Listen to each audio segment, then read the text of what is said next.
Salam sejahtera, nama saya Rizal Zulkapli dan ini adalah Niaga AWANI. Pada 11 Jun lepas, Yayasan Hasanah melaporkan ia telah membantu lebih 1 juta warga Malaysia sejak penubuhannya melalui pelbagai inisiatif dan projek. Ini termasuk dalam bidang pendidikan, pembangunan komuniti dan juga bantuan kemanusiaan. Kenyataan berkenaan dibuat dalam Laporan Hasanah 2020. Menurut Pemegang Amanah dan juga Pengarah Urusan Yayasan Hasanah Shahira Ahmed Bazari, tahun 2020 menyaksikan dunia berdepan dengan pandemik COVID-19 ketika Yayasan Hasanah memasuki tahun kelima. Ia melaporkan lebih 80% projek yang dilakukan pada 2020 adalah berkaitan pandemik COVID-19. Ini termasuk membantu usahawan untuk memasuki platform digital, inisiatif pendidikan dan makanan untuk kumpulan berpendapatan rendah di bandar dan juga luar bandar. Kita ingin melihat kepada inisiatif ini dan juga perkembangan terkini Yayasan Hasanah pada separuh pertama 2021 bersama Pemegang Amanah dan juga Pengarah Urusan Yayasan Hasanah Shahira Ahmed Bazari. And izinkan saya meneruskan dalam bahasa Inggeris. Shahira, thank you for joining us. Now tell us about the need that grew in 2020 that came with the pandemic and how Yayasan Hasanah could expediently deliver assistance to 2 times more beneficiaries and 5 times more partners and projects. Good morning, Rizal. Morning. Thank you very much for the question. It's great to be here. And thank you for the opportunity given to Hasanah to share some of our experience in responding to the crisis and the pandemic. So, 2020 was indeed an extraordinary year for us, and it looks to be continuing in 2021. As a National Impact-Based Foundation, Rizal, Yayasan Hasanah continue to assist people in need through grant making. So we fund social purpose organizations across the country who are actually on the ground and able to give targeted assistance fast. So as you've seen and mentioned in our 2020 report, it has been an extraordinary year, not just for, I suppose, Hasanah, but everyone in the country. Last year, we had to step up and award faster and in a more expedient way because the need was just quite great, as you know, last year. Mm-hmm. And Shahira, tell us about the collaborations and partnerships that happened in 2020. What were the crucial areas that you focused on? Yeah, so last year was also a year where Hasanah collaborated in quite a big way, right? If you remember, we went into lockdown on March 18 last year, 2020. Then at that time, we have a network called the GLIC Disaster Relief Network that has been in existence since 2013, 2014, where multiple JLCs come together during a crisis.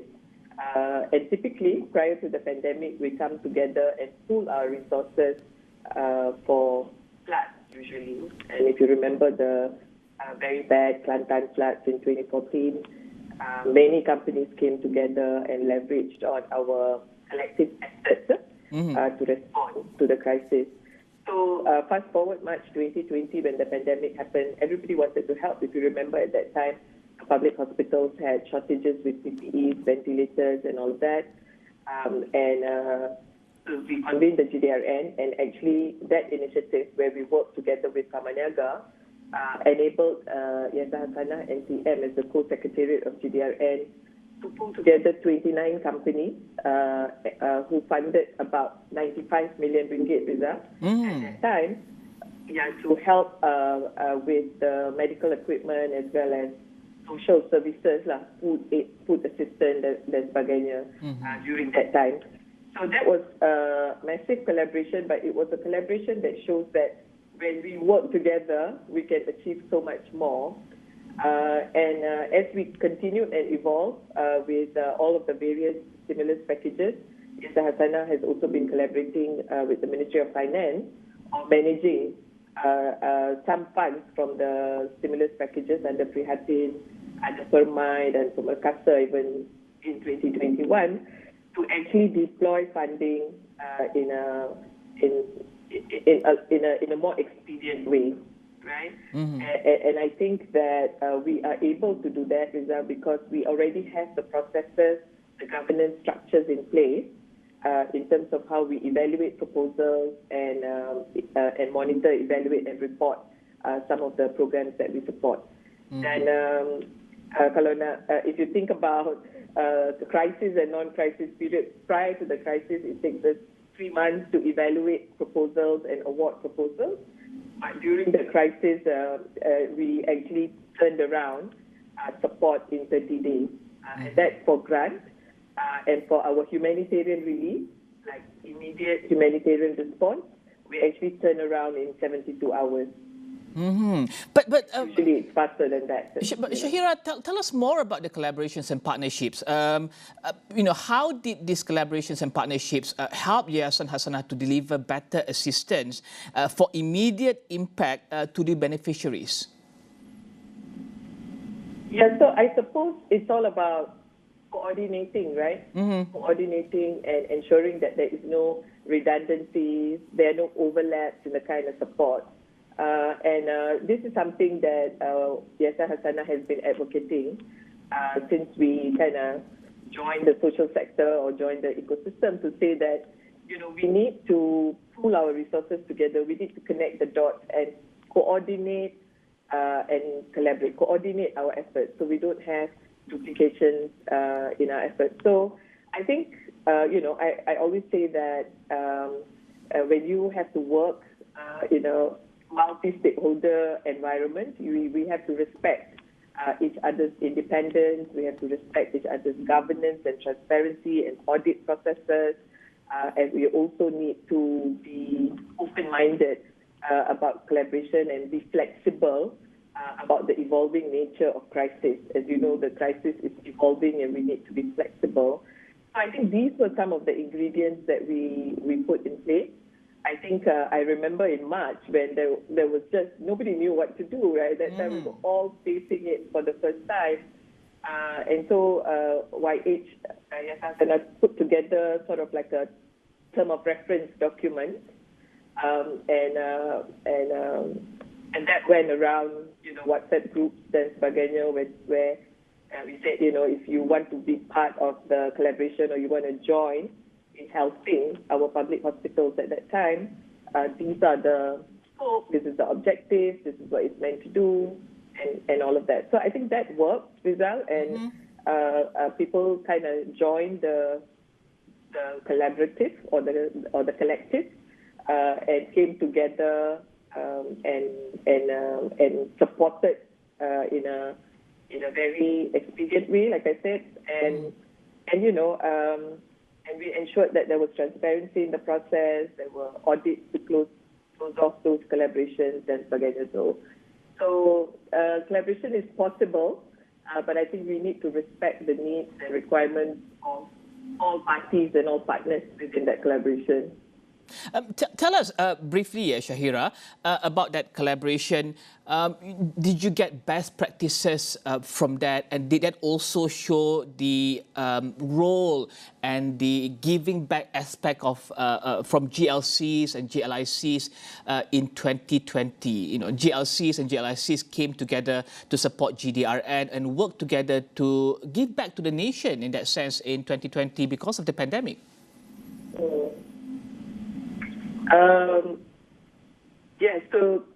So what was your question, Rizal? Was there...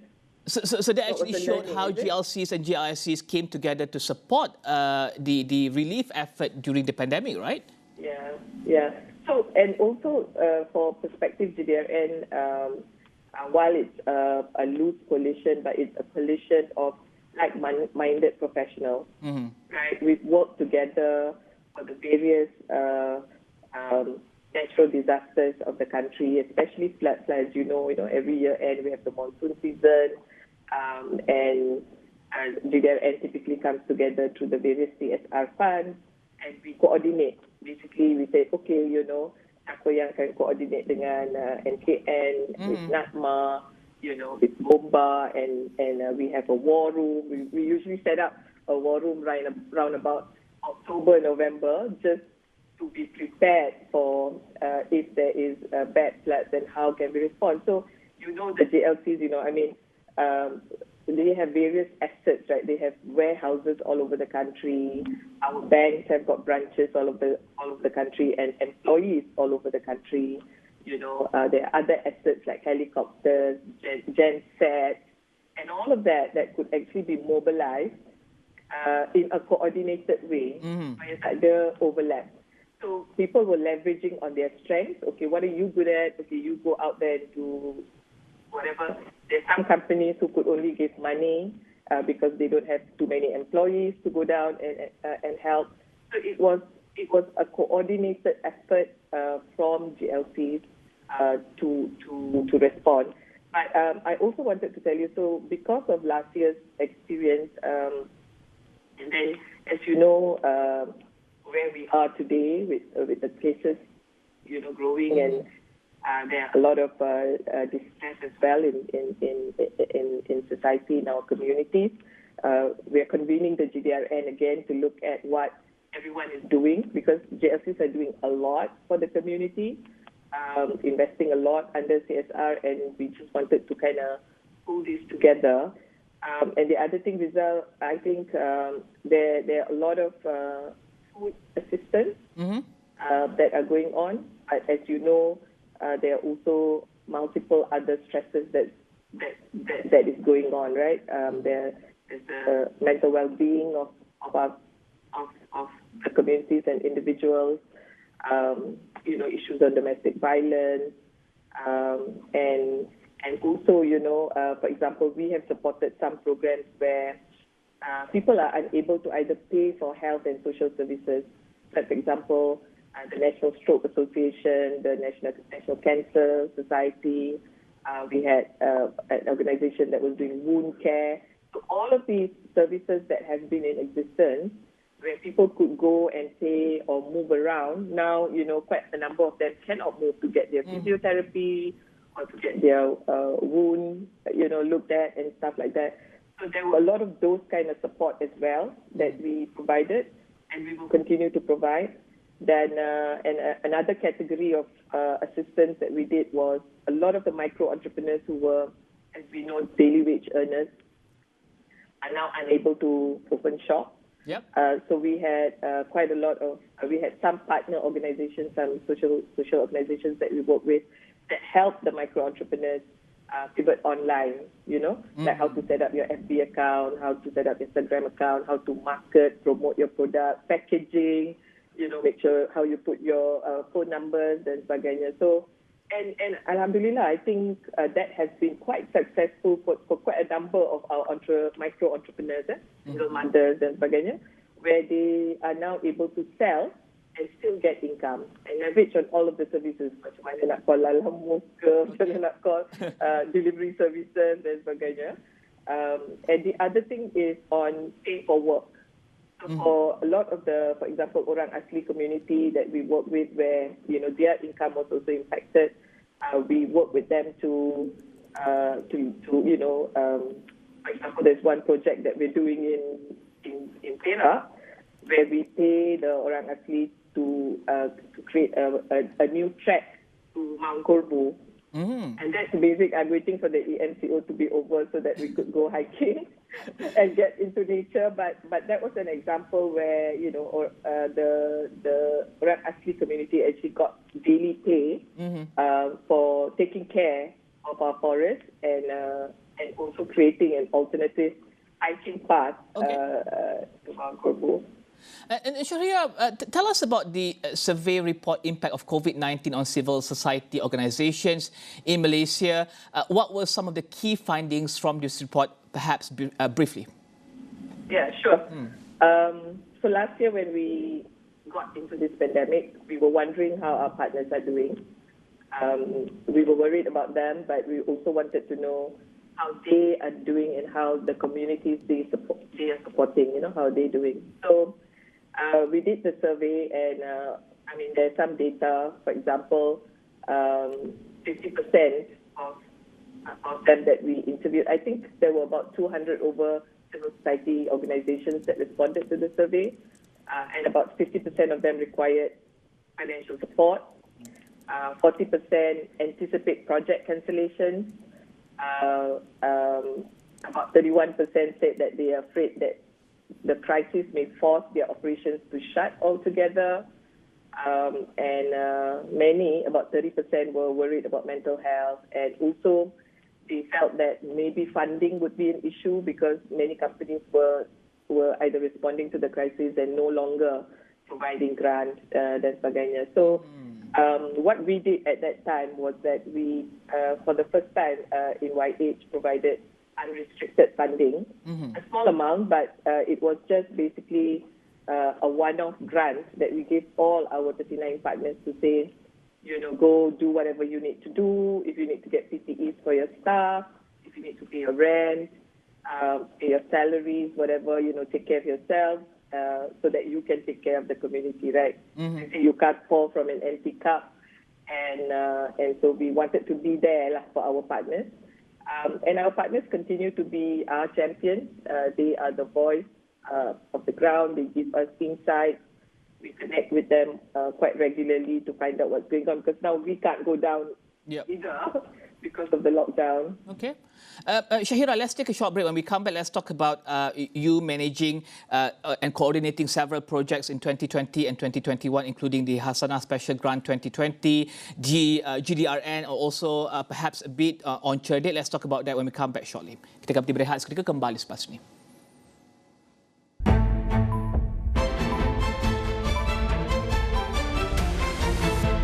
Bertemu kembali, anda bersama saya Rizal, Zulkapli, dan ini Niaga Awani. Kita masih lagi bersama dengan Pemegang, Amanah dan juga Pengarah Urusan Yayasan Hasanah, Shahira, Ahmed, Bazari. Shahira, the government also appointed Yayasan Hasanah to manage and coordinate several projects in 2020 and 2021, including the Hasanah Special Grant 2020 and of course, the one that you mentioned earlier, GLC and GLIC Disaster Response Network, GDRN, and also cerdik. What were some of the challenges in implementing these projects? Well, each of those projects has its challenges, Rizal, but maybe I'll speak a little bit about the Hasanah Special Grant first. Okay. So I think Hasanah Special Grant was awarded in both 2020 and 2021. And basically, the idea of that, it's actually a grant padanan, so it's a matching grant with the kind of grant that YH is giving. And it was meant to be channeled to NGOs as fast as possible so they could go out and help. And the scope of the Hasanah Special Grant includes livelihood programs, food assistance programs, social services and mental health, hotline counselling, access to counsellors dan sebagainya, dan juga environmental initiatives juga. Like, for example, we did work a lot with the orang asli community. In fact, we also had animal welfare included in the Hasanah Special Grant because there were a lot, we've heard about the stories in the zoo, right? Because people are not coming out, so there's no income from tourists or, entrance fees dan sebagainya. So somebody needs to take care and feed these animals as well. So we had various initiatives. We received more than 600 proposals. We awarded to, last year for Hasanah Special Grant, 110 projects. So Hasanah Special Grant 2, Rizal, is to scale the Hasanah Special Grant 1. Yeah? So penerima Hasanah Special Grant 1 will be evaluated. Then where we see projects that are doing really well and impacting many people and are scalable, we will ask them to apply for special grants too. So that's Hasanah Special Grant. I think if you talk about challenges, it's really about us stepping up and deploying and awarding the grant within 30 days. And that was a huge task for the organization and my team. We're quite a small team, but I think it was the dedication and the passion on helping, right? So everybody stepped up, despite the various challenges last year, to say we will do it, and we will, we will help. So we did that. That's over and above our own work with humanitarian relief and our own Yayasan Hasanah grant. So on Cerdik, of course, there are a lot of interest in Cerdik, as you know, Rizal, and Cerdik ni, I think there's a small misconception about Cerdik, right? Look, what is Cerdik and what Cerdik is not, right? So program Cerdik is it often gets compared to the many one-off device donation drives that is being undertaken by many. It's a noble effort and much needed and should continue. However, Cerdik is not a one-off device donation drive, right? It's a comprehensive pilot program to inform and enable e-learning in public schools in the long run for the future, right? The first 150,000 laptops that you hear oftentimes being are of a certain quality to enable long-term primary and secondary learning, right? So kalau budak Form 3 gets the device, they get to keep it Form 3, Form 4, Form 5. So it's a good quality laptop, comes with 1 to 3 years warranty, 15 gig data per month for an entire year, and it will be used by the students for at least 3 years in their education journey. So there's a lot that we're learning from this pilot, Rizal, and this pilot is funded by GLC and GLIC. And the reason for the initial delay of the rollout is due to the global demand and supply issues of laptops.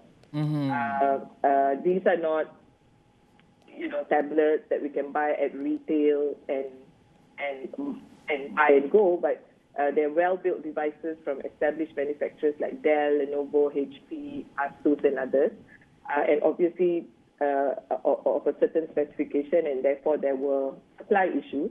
But alhamdulillah, I must say that the rollout is now well on track. It has picked up speed despite all of the MCO and EMCO. I understand that about 60,000 devices have been given out, has gotten to the hands of students, and we hope to reach about 100,000 by end July. And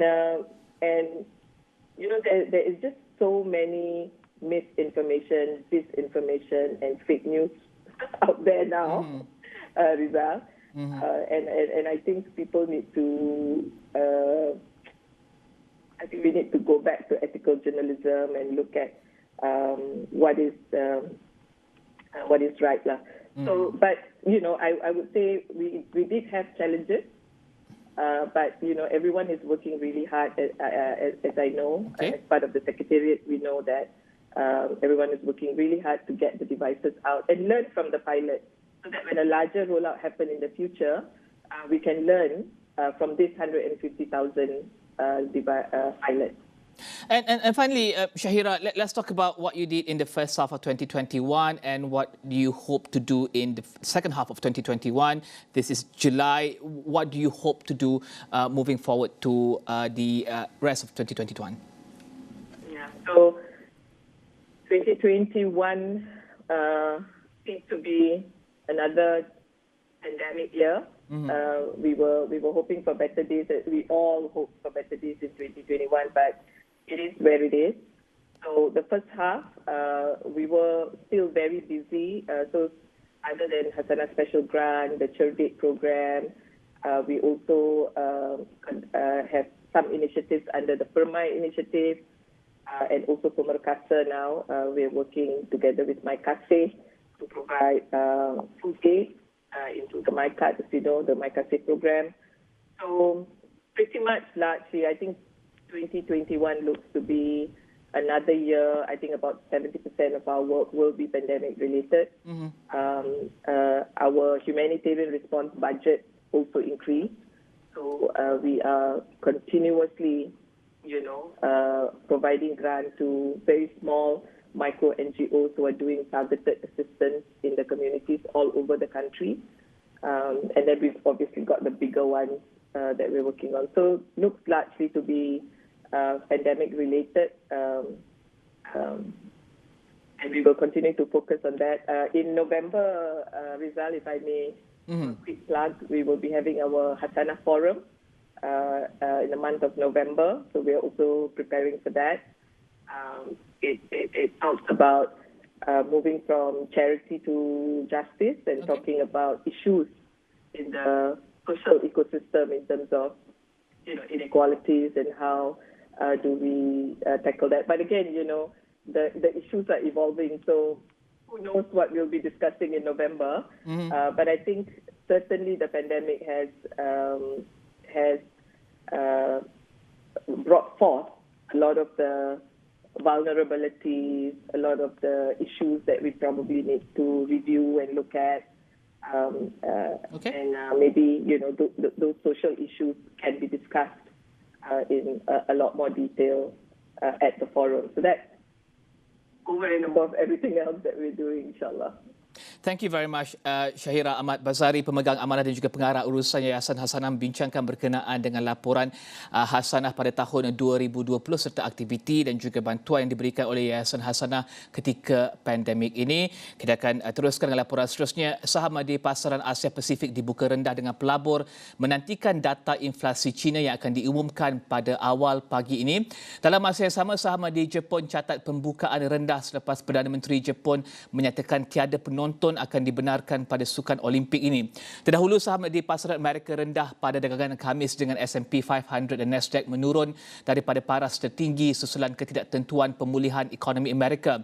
Ini selepas jumlah permohonan pengangguran pertama meningkat kepada 373,000 minggu lepas. Ini adalah petanda yang pasaran buruh masih lagi tidak menentu. Pada penutup, indeks Dow Jones jatuh 259 mata, S&P 500 jatuh 37 mata dan juga Nasdaq jatuh 105 mata. Minggu depan, bank utama akan umum keputusan kewangan untuk suku kedua. Presiden Suruhanjaya Eropah meluluskan bantuan 1.2 bilion euro kepada Cyprus. Bantuan berkenaan adalah sebahagian daripada pelan pemulihan 800 bilion euro yang diwujudkan bersama pada 2020. Ia adalah untuk memastikan negara ahli menguruskan kesan pandemik COVID-19 ke atas ekonomi masing-masing. Negara di Kesatuan Eropah catat penguncupan ekonomi yang besar akibat langkah ataupun pelbagai langkah untuk kurangkan penyebaran COVID-19. Negara ahli perlu berkongsi pelan mereka untuk gunakan dana itu dengan Kesatuan Eropah. Untuk ia diluluskan, fokus utama dana berkenaan di semua negara adalah untuk pendigitalan dan teknologi hijau dan masa depan EU.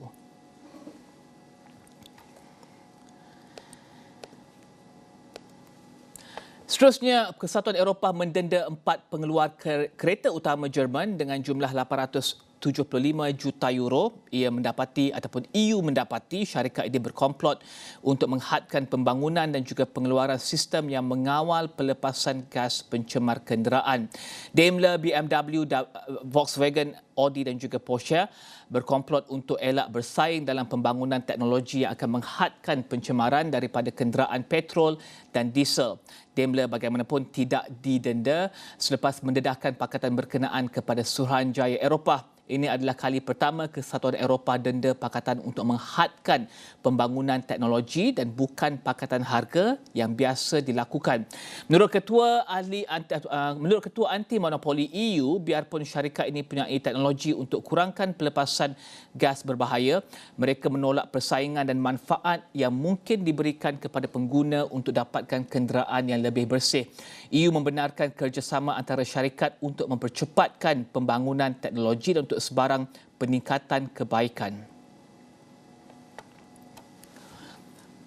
Dan paparan itu mengakhiri Niaga AWANI untuk pagi ini. Teruskan bersama kami di Astro AWANI untuk perkembangan lanjut dalam dan juga luar negara. Saya Rizal Zulkapli. Salam hormat.